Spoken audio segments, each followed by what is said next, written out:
Black cleaning lady hid her identity as a fighter pilot for 8 years, then they forced her into the cockpit. "Let's give our beloved cleaning lady a lesson in humility," announced Captain Bradley Thompson, his voice echoing through the Riverside Air Force Base hangar as he pointed directly at Keisha Williams.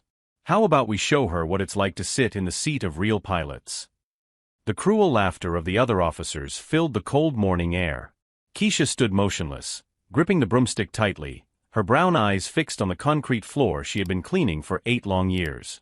At 42, she had perfected the art of invisibility, head down, movements discreet, never confronting authority. Thompson was the typical privileged officer that the military base had produced in abundance.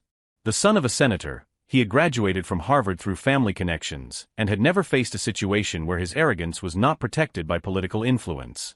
"I said you," Thompson shouted louder, walking toward her in his polished military boots. "The black cleaning lady. You know what your problem is? You people think you can do anything because of this diversity crap nowadays." For a moment, Keisha closed her eyes and allowed herself to remember. The sound of F-22 Raptor turbines at combat altitude.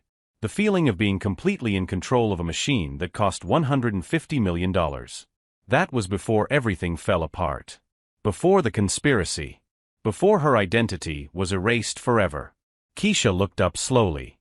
For a brief moment, something dangerous flashed in her eyes, a spark that Thompson interpreted as fear, but which was actually something much more complex. "Sir, I need to finish cleaning the north sector," she replied calmly, her voice betraying no emotion. It was the same response she had given for years whenever someone tried to provoke her. "Cleaning can wait," Thompson smiled maliciously. "What can't wait is the education you're about to receive. Jamie, bring the flight gear for our pilot here." Lieutenant Jamie Foster, son of a general and Thompson's protege, rushed to fetch a used flight suit and a scratched helmet. The prank had been planned the night before in the officer's bar: put the black cleaning lady in an F-16 fighter jet and film her inevitable humiliation. "Listen here, Keisha," Thompson pronounced her name with deliberate disdain.